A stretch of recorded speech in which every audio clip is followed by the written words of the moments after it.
نماز کے بعد کے اذکار۔ آپ صلی اللہ علیہ وسلم سلام پھیرنے کے بعد بلند آواز سے ایک مرتبہ اللہ اکبر کہتے تھے، یعنی اتنی آواز کہ جو دوسرے سن لیں۔ اس میں کیا حکمت ہے کہ انسان سلام پھیرتے ہی اللہ کی بڑائی بیان کرے؟ آپ کے ذہن میں کیا آ رہا ہے کہ سلام پھیرا ہے، سلام پھیرتے ہی پہلی بات جو بولنا ہے وہ کیا ہے؟ اللہ اکبر۔ اللہ اکبر کا معنی کیا ہے؟ اللہ سب سے بڑا ہے۔ تو یہ کیوں؟ قرآن پاک کی آیت بھی ہے کہ ان الصلاۃ تنہی عن الفحشاء والمنکر ولذکر اللہ اکبر، کہ بے شک نماز بے حیائیوں اور برائیوں سے روکتی ہے، اور البتہ اللہ کا ذکر سب سے بڑی چیز ہے۔ اور نماز قائم بھی کس لیے کی جاتی ہے؟ اقیم الصلاۃ لذکری، نماز میری یاد کے لیے قائم کرو۔ تو اس کا مطلب کیا ہے کہ اللہ کی یاد میں اللہ کی بڑائی بیان کرنا۔ میرا سوال اسپیسیفکلی یہ ہے کہ اللہ اکبر ہی کیوں، کچھ اور کیوں نہیں؟ یعنی سلام پھیرتے ہی آپ کے منہ پر پہلا لفظ جو نکلنا چاہیے نماز ختم کرنے کے بعد وہ اللہ اکبر ہے، کیوں؟ قرآن پاک میں یہ بھی آتا ہے وَلِتُكَبِّرُ اللَّهَ عَلَى مَا هَدَاكُمْ، اور تاکہ تم اللہ کی بڑائی بیان کرو اس پر جو اللہ نے تمہیں ہدایت دی۔ تو یہاں پر بنیادی طور پر نماز پڑھنے اور مکمل کرنے کی جو توفیق ہے وہ اللہ ہی کی دی ہوئی ہے، اور اس پر اللہ ہی کی بڑائی بیان ہونی چاہیے۔ اور نماز میں چونکہ انسان سب سے زیادہ اللہ کے سامنے عاجزی کا اظہار کرتا ہے، زمین پر جھکتا ہے، سجدہ کرتا ہے، اور بنیادی طور پر نماز کا مقصد یہ ہے کہ انسان اپنے آپ کو اپنے رب کے سامنے چھوٹا ظاہر کرے اور اللہ کی بڑائی کا اعتراف کرے۔ یعنی نماز پڑھنا دراصل کیا ہے؟ دوسرے لفظوں میں اللہ کی بڑائی کا اعتراف۔ تو جب آپ سلام پھیرتے ہیں تو سلام پھیرتے ہی اپنی بڑائی کا خیال نہ ہے کہ میں نے بہت تیر مارا ہے یا میں نے بہت بڑا کوئی کام کیا ہے، نہیں، یہ اللہ ہی کی بڑائی ہے جس نے توفیق دی ہے اس نیک عمل کی۔ پھر رسول اکرم صلی اللہ علیہ وسلم 3 بار آہستہ آواز سے استغفر اللہ کہتے، یعنی اللہ اکبر تو بلند آواز سے، لیکن استغفر اللہ ذرا آہستہ آواز سے۔ اس کے بعد یہ دعا پڑھتے اللہم انت السلام ومنک السلام تبارکت یا ذا الجلال والاکرام، بس یہاں تک۔ کچھ لوگوں نے اس میں خود ساختہ اضافہ بھی کر رکھا ہے، وہ درست نہیں۔ ترجمہ کیا ہے اس کا؟ اے اللہ، آپ سلامتی والے ہیں، سلامتی آپ ہی سے حاصل ہو سکتی ہے۔ اے بزرگی اور بخشش کے مالک، آپ کی ذات بڑی بابرکت ہے۔ جس نے فرض نماز کے بعد 33 مرتبہ سبحان اللہ، 33 مرتبہ الحمدللہ، 33 مرتبہ اللہ اکبر اور 1 مرتبہ لا الہ الا اللہ وحدہ لا شریک لہ لہ الملک ولہ الحمد وہو علی کل شیء قدیر پڑھا تو اس کے سارے گناہ خواہ سمندر کی جھاگ کے برابر ہی کیوں نہ ہو معاف کر دیے جائیں گے۔ اب دیکھنے کو تو چھوٹی سی بات ہے، معمولی سا ذکر ہے جو شاید آپ سے 1 سے 1.5 منٹ لے، لیکن بہت سے لوگوں کو اس وقت شیطان بہکا جاتا ہے۔ وہ کہتا ہے کہ پہلے اتنی لمبی نماز پڑھی، اب اتنی دیر مزید مصلے پہ بیٹھے رہو اور تسبیحاں پڑھتے رہو، تو بس جو پڑھ لیا اتنا ہی کافی ہے۔ اور عموماً ہم یا تو سلام پھیر کے گفتگو میں مشغول ہو جاتے ہیں یا کوئی اور کام یاد آ جاتا ہے، اور یہ اتنا مؤثر عمل جو ہے وہ ہم نہیں کر پاتے۔ تو اس کی پابندی خود سے آپ کو خود کروانی ہوگی، تب یہ کام آپ کریں۔ جتنا یہ آسان لگتا ہے اتنا آسان ہے نہیں، کیونکہ بہت ہی مؤثر عمل ہے نا۔ اور بعض اوقات انسان سوچتا ہے کہ اتنی چھوٹی سی چیز پر اتنا بڑا اجر کیوں ہے؟ تو اس کی بھی بنیادی وجہ یہ ہوتی ہے کہ جو کام جتنی مشکل سے کیا جائے اس پر اتنا ہی بڑا اجر ہے، اور پھر اس کی پابندی بھی کی جائے۔ ایسا نہیں کہ ایک دفعہ کیا اور پھر اس کے بعد بھول گیا اور چھوڑ دیا، مسلسل ہونا چاہیے۔ ایک حدیث میں 33 مرتبہ سبحان اللہ، 33 مرتبہ الحمدللہ اور 34 مرتبہ اللہ اکبر بھی آیا ہے۔ اور یہ اتنی پابندی اذکار کے فوراً بعد نماز کے کرانے کا مقصد بھی یہی ہے کہ انسان پر تھوڑی دیر تو نماز کے اثرات باقی رہیں۔ نماز سے پہلے جو وضو ہے وہ بھی ایک طرح سے نماز ہی کی حالت شمار ہوتی، پھر نماز کے بعد کے جو اذکار ہیں وہ بھی ایک طرح نماز ہی کی کیفیت کو یا نماز کے جو برکات ہیں یا جو نماز کا فائدہ ہے اس کو سمیٹنے اور اس کو اکٹھا کرنے کے لیے. یعنی آپ نے نماز پڑھ لی اور اس کے بعد آہستہ آہستہ اس نماز کی حالت سے باہر آئیں گے. یہ نہیں کہ سلام پھیرا اور جھٹ ادھر ادھر باتیں کرنی شروع کر دی, گفتگو شروع کر دی, نہیں. یعنی نماز کے جو اثرات ہیں وہ ہماری شخصیت پر نظر آنے چاہیے اور آہستہ آہستہ ان سے باہر دنیا کی طرف لوٹنا چاہیے. جس نے ہر فرض نماز کے بعد آیت الکرسی پڑھی اسے موت کے سوا کوئی چیز جنت میں جانے سے نہیں روک سکتی. یعنی موت آئے گی تو جنت میں جائیں گے نا, موت کی وجہ سے وہ رکا ہوا, ورنہ ڈائریکٹ چلا جاتا, ابھی چلا جاتا. یعنی ایک چیز کو تاکید کے ساتھ بیان کرنے کا انداز ہے. چلیے, ام المومنین سیدہ جویریہ کے گھر سے نبی صلی اللہ علیہ وسلم صبح تشریف لے گئے تو وہ اپنے مصلے پر بیٹھی ہوئی وظیفہ پڑھ رہی تھیں. پھر آپ چاشت کے بعد واپس آئے تو وہ اپنے مصلے پر ہی تھیں.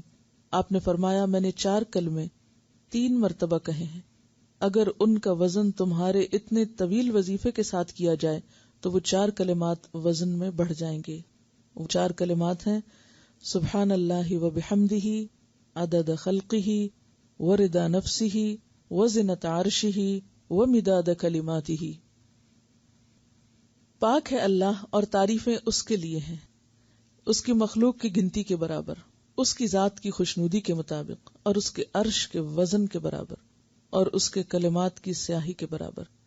آپ صلی اللہ علیہ وسلم نے فرمایا کہ جو صبح اور مغرب کی فرض نماز کے بعد کسی سے بات کیے بغیر, اور یہ آیت الکرسی کا بھی ایک دوسری جگہ پر یہی آتا ہے کہ بات کیے بغیر 7 مرتبہ یہ دعا پڑھ لے, پھر اسی دن یا رات میں فوت ہو جائے تو وہ جہنم کی آگ سے محفوظ رہے گا.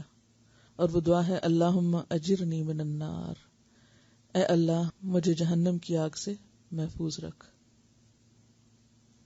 جار کا مطلب ہوتا ہے پناہ دینے والا. پڑوسی کو بھی جار کہتے ہیں کیونکہ مشکل وقت میں عموماً پڑوسی کام آتے ہیں.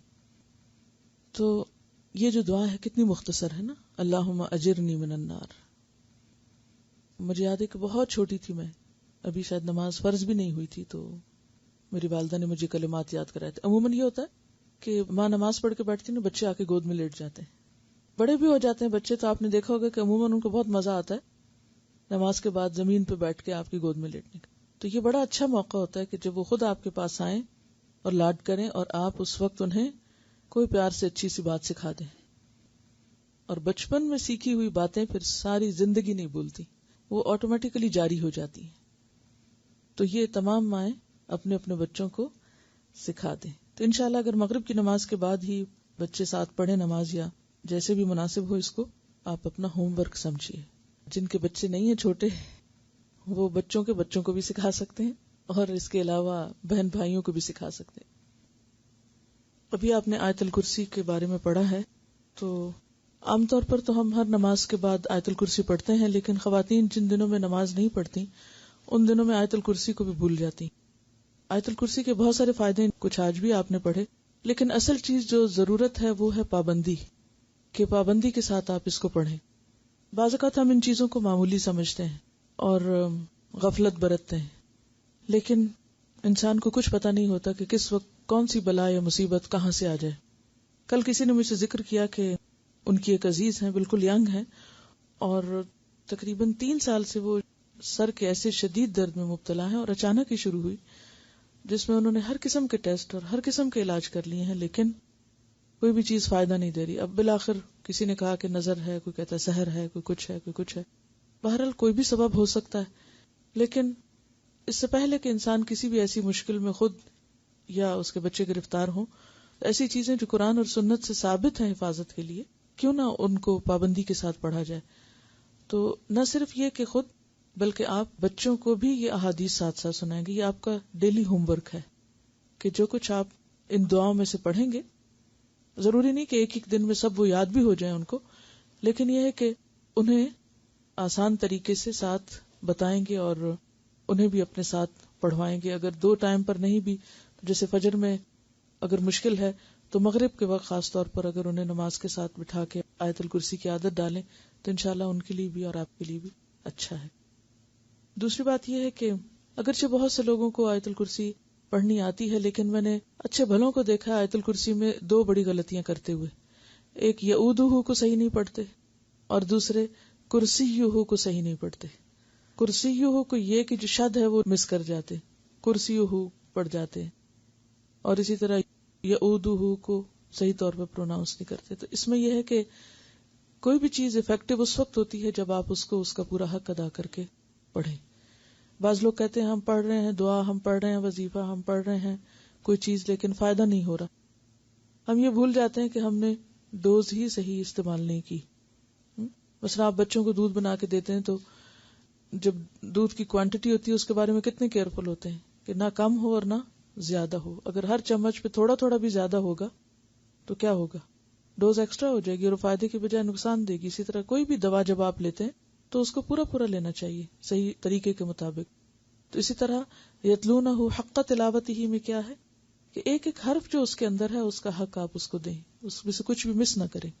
تو اس لیے پوری یکسوئی کے ساتھ. اور جو لوگ جن کو بالکل الحمدللہ ٹھیک آتی بھی ہے تو دوبارہ دہرانے میں حرج کیا ہے کہ اللہ کا ذکر ہے. اللہ کے ذکر کو جتنی دفعہ بھی انسان کرے اتنا ہی کم ہے. یہ آپ ابھی جو پڑھ رہے تھے حضرت جویریہ کی روایت، سبحان اللہ و بحمدہ عدد خلقہ ورضا نفسہ وزنۃ عرشہ ومداد کلماتہ، اللہ تعالیٰ کی تسبیح میں. تو آپ کو معلوم ہے حضرت جویریہ کون تھی؟ امہات المومنین میں سے تھی. ان کا اصل نام کیا تھا؟ کہاں سے تھی یہ؟ کس کی بیٹی تھی؟ کس کی بیٹی تھی؟ کیسے شادی ہوئی تھی آپ کے ساتھ؟ کیا ہمیں جاننا چاہیے ان کے بارے میں؟ کیوں؟ کیا ضرورت ہے جاننے کی؟ اللہ نے ان کو مومنوں کی مائیں قرار دیا ہے. ہم اپنی ماؤں کو بھی کتنا کم پہچانتے ہیں. تو جو اپنی ماؤں کو نہ جانتا ہو یا ماں کو نہ جانتا ہو اس کا علم کیا علم ہے. اور آپ کو یہ بھی پتا ہے کہ یہ خواتین بحیثیت خواتین کے ہمارے لیے رول ماڈل ہیں کہ انہوں نے اپنی زندگی کیسے گزاری. اور یہ واقعہ کیا تھا کہ جس میں آپ صلی اللہ علیہ وسلم ان کو ایک تعلیم دے رہے ہیں اور پھر وہ تعلیم ان کے ذریعے آگے امت تک پہنچ رہی ہے اور ایک عملی تعلیم بھی ہے. بنو مستلق کا نام سنا ہوا ہے؟ نہیں سنا ہوگا، کوئی بات نہیں. بنو مستلق ایک قبیلے کا نام تھا، اس کے سردار تھے حارث. تو ان کی بیٹی تھی یہ، اور ان کا نام مرہ تھا. مرہ کا مطلب ہوتا ہے کڑوی، کڑوی، بٹر. تو آپ نے نام تبدیل کر دیا تھا. اور یہ قید ہو کر آئی تھی، ان کا قبیلہ قید ہو گیا تھا. باپ ان کو چھڑانے آ رہا تھا. پھر کیا ہوا کہ باپ قیمتی اونٹ لے کر آ رہا تھا اور 2 اونٹ پیچھے چھپا کے آیا. تو جب آپ صلی اللہ علیہ وسلم کے پاس پہنچا تو کہا کہ یہ آپ لے لیں اور میری بیٹی کو چھوڑ دیں. اور بیٹی کو الگ سمجھا کہ دیکھو مجھے رسوا نہ کرنا، تمہیں میں لینے کے لیے آیا ہوں اور تم یہ مان جانا. تو انہوں نے انکار کر دیا کہ میں تو مسلمان ہوں، میں نہیں جاتی. اور آپ نے پوچھا کہ حارث وہ اونٹ جو تم چھپا کر آئے ہو ان کا کیا ہوا؟ تو اس پر وہ حیران ہو گئے کہ کسی اور کو تو پتہ ہی نہیں، یہ اللہ کے رسول ہی ہو سکتے ہیں. تو پھر وہ بھی مسلمان ہو گئے تھے. حضرت جبیریہ کو آپ صلی اللہ علیہ وسلم نے آزاد کر کے ان سے نکاح کیا تھا. اور 6000 لوگ تھے ان کے قبیلے کے جو قیدی ہوئے تھے، اور وہ تقسیم بھی ہو گئے تھے وہ قیدی. لیکن جب لوگوں نے دیکھا کہ ان کے سردار کی بیٹی سے حضور صلی اللہ علیہ وسلم نے نکاح کر لیا ہے اور وہ امہات المومنین میں سے ہو گئی ہیں، تو تمام کے تمام مسلمانوں نے اپنے سارے قیدی آزاد کر دیے تھے. تو حضرت عائشہ کہتی ہیں کہ میں نے ان سے بڑھ کر کوئی خاتون اپنے قبیلے کے حق میں بابرکت نہیں دیکھی کہ جن کی وجہ سے، یعنی جن کی شادی کی وجہ سے ان کے پورے قبیلے کو آزادی ملی تھی. اور یہ بہت ہی نیک اور بہت ہی عبادت گزار خاتون تھی. اب آپ دیکھیے کہ یہ واقعہ جو آپ نے پڑھا ہے اس میں یہ ہے کہ وہ آپ صلی اللہ علیہ وسلم ان کے پاس سے جاتے ہیں نماز کو، اور پھر کافی دیر بعد واپس آتے ہیں، دن چڑھے واپس آتے ہیں. ایک طرح سے آدھی دوپہر ہو گئی تو دیکھا کہ وہ وہیں پر بیٹھی عبادت کر رہی ہیں. تو آپ نے فرمایا کہ میں جب سے تمہارے پاس سے گیا ہوں میں نے 3 کلمات ایسے ادا کیے ہیں کہ وہ اس تمہاری ساری عبادت پہ بھاری ہیں جو تم نے اب تک کی ہے، اور وہ یہ کلمات ہیں. اور اگر دیکھا جائے تو واقعی کلمات بہت عظیم ہیں. سبحان اللہ و بحمدہ عدد خلقہ ورضا نفسہ وزنۃ عرشہ ومداد کلماتہ. اللہ کی تسبیح بیان کی گئی ہے کتنی؟ عدد خلقہ، جتنی اس کی مخلوق کی تعداد ہے. کتنی تعداد ہے؟ ایک ایٹم کو بھی آپ دیکھیں اس کے اندر بھی مزید عدد موجود ہے. یعنی تخلیق جو ہے اس کے بارے میں بھی ہم نہیں جانتے، اور پھر یہ کہ اس کی تعداد. اب دیکھیے کہ انسان بہت دعوے کرتا ہے اور بڑا تکبر کرتا ہے کہ میں چاند تک پہنچ گیا ہوں. وہ بھی پتہ نہیں پہنچا کہ نہیں پہنچا، لیکن اگر مان بھی لیں کہ پہنچ گیا تو انسان کے قدموں کے نیچے جو زمین ہے اس کے بارے میں کچھ نہیں جانتا. حتیٰ کہ سمندر، میں نے آپ سے بات کی تھی نا کہ آپ کچھ دیکھ کر آئیں کہ سمندر کے اندر کیا کچھ ہے. تو انسان اپنی جہالت کا خود اعتراف کر رہا ہے کہ ابھی تک لوگوں نے یا انسانوں نے سمندر میں سے جتنا جانا ہے وہ لیس دین 1% ہے. یعنی وی نو اباؤٹ دا سی لیس دین 1%. کہ جو کچھ یعنی اگر سمندر میں جو کچھ ہے وہ 100 کے عدد میں بانٹ دیا جائے کہ 100 چیزیں ہیں سمندر میں، تو ہم نے ابھی پوری ایک بھی نہیں جانی. اور یہ بھی آپ کو معلوم ہے کہ جتنی زمین پر سپیشیز ہیں ان کا 90% سمندر کے اندر ہے. 90% سمندر کے اندر ہے. زمین کے اوپر کم مخلوق ہے، کم قسمیں ہیں، اندر زیادہ ہیں، اور ہم نے ابھی تک لیس دین 1% جانا ہے. تو پھر اگر آپ ایک تسبیح لے کے بیٹھ جائیں، وہ جو تسبیح ہوتی ہے، اور پڑھیں بھی سبحان اللہ سبحان اللہ سبحان اللہ، تو کتنی تسبیح کریں گے. لیکن جب آپ یہ کہتے ہیں سبحان اللہ و بحمدہ عدد خلقہ، تو کتنی لمبی تسبیح پڑھی آپ نے؟ عدد خلقہ. صرف ایک پلانٹ، اور اس پلانٹ کا صرف ایک حصہ پانی، اور اس پانی کے اندر کی مخلوق جس کے بارے میں جانتے ہی بہت کم ہے، ان ساروں کی تسبیح بنا لیں، سارے ستاروں کی تسبیح بنا لیں، ریت کے ذروں کی تسبیح بنا لیں، اور پھر وہ پڑھنا شروع کریں تو زندگی ختم ہو جائے. اگر ستاروں کو صرف ABC کر کے یا 1 2 3 کر کے بھی نام دیے جائیں تو سینکڑوں سال چاہیے صرف ایک گیلیکسی کے ستارے گرنے کے لیے. تو جب ایک انسان دل کی گہرائیوں سے سوچ سمجھ کے کہتا ہے عدد خلقہ، تو یہ معمولی کلمہ نہیں ہے. آپ تصور میں لائیں کہ اتنی بڑی تسبیح ہے جس میں ساری مخلوق پروئی ہوئی ہے، اور وہ آپ ساری پڑھ رہے ہیں بیٹھ کے. عدد خلقہ ورضا نفسہ، اور پھر اللہ کی رضا کے برابر، کہ کوئی چیز ورضوان اللہ اکبر، اللہ کی رضا سے بڑی کوئی چیز نہیں ہے. یعنی میں اتنی تسبیح کروں گی جس سے وہ راضی ہو جائے، یا جب تک وہ راضی ہو جائے. وزنۃ عرشہ، اور سب سے وزن کے اعتبار سے بھاری چیز کیا ہو سکتی ہے؟ عرش، جس پر اللہ تعالی مستوی ہے. اللہ کا عرش، اس سے بڑی کوئی چیز نہیں مخلوق میں سے. ومداد کلماتہ، اور اس کے کلمات کو لکھنے میں جو سیاہی استعمال ہوتی ہے، اور وہ کتنی، سورۃ الکہف میں آتا ہے کہ اگر سارے سمندر سیاہی بن جائیں، سارے درخت قلم بن جائیں، لنفد البحر قبل ان تنفد کلمات ربی، سارے سمندر خشک ہو جائیں اس سے پہلے کہ میرے رب کی باتیں ختم ہوں. یعنی سمندر کو اگر آپ انک بنا لیں اور لکھنا شروع کریں تو پورا سمندر اور سارے سمندر اور ایک اور جگہ پر آتے ہیں جیسے 7 سمندر اور بھی، وہ سارے ڈرائی ہو جائیں لکھ لکھ کے، لیکن رب کی باتیں ختم نہ ہوں. اتنی زیادہ تسبیح. یعنی آپ خود سوچئے کہ اللہ کی تسبیح کرنے کا اور اللہ سے اپنے محبت کے اظہار کا اس سے بہتر کوئی انداز ہو سکتا ہے؟ کتنے خوبصورت کلمات ہیں جو آپ نے حضرت جویریہ کو سکھائے، اور پھر انہوں نے علم چھپایا نہیں کہ مجھے پتہ چل گیا اور میری سوکنے بھی ہیں، ان کو تو میں نہیں بتاتی کہ وہ بھی میرے برابر ہو جائیں، اور پھر باقی لوگ ان کو اتنا اجر کیسے مل جائے، مجھے بتایا، مجھے پتہ چل گیا، میں ہی کروں گی اور میں ہی آگے جاؤں گی. نہیں. صراط الذین انعمت علیہم کن کا ہے؟ جو اس علم کو خود بھی حاصل کرتے ہیں اور اسے بانٹتے بھی ہیں. اور اس کے برعکس اللہ کی لعنت اور غضب کن پر ہے؟ مغضوب علیہم ولا الضالین، یا تو پتہ ہی نہیں، بھٹکے پھرتے ہیں، اور یا پتہ ہے اور پھر دوسروں کو نہیں بتاتے، وہ جن پہ اللہ نے لعنت کی، جو علم کو چھپاتے ہیں. تو یہ دعا نہ صرف یہ کہ آپ کو خود پڑھنا ہے، انشاءاللہ اپنے بچوں کے ساتھ اور اپنے پیاروں کے ساتھ بھی شیئر کرنا ہے. اور اسی طرح آپ دیکھیں گے کہ میں نے تو صرف آپ کو صرف کلو دیے، چند ہنٹ دیے. اللہ کی مخلوق کی تعداد کو آپ جیسے چاہیں آپ خود بیان کریں. میں تو صرف اشارہ کر دیا ہے کہ آپ ذرا گننا چاہیں کہ کیسے گنیں گے. اور آپ سب کتنے مصروف اور مشغول لوگ ہیں، لمبا وقت کہاں کس کے پاس ہے کہ بیٹھ کے تسبیح کرے. تو اگر اور کچھ نہیں تو اتنی عادت تو ڈالیں کہ صبح صبح جب صبح کی ابتدا ہو، آغاز ہو، تو اتنے خوبصورت الفاظ میں اللہ کی تسبیح کرنا نہ بھولیں انشاءاللہ تعالی. آج ہمیں ان کلمات اور ان باتوں کا نتیجہ پتہ نہیں چل رہا نا، تو اس لیے ہم ان کو معمولی جان کے کبھی عادت ڈالتے ہیں اور کبھی بھول جاتے ہیں، کرتے ہی نہیں ہیں.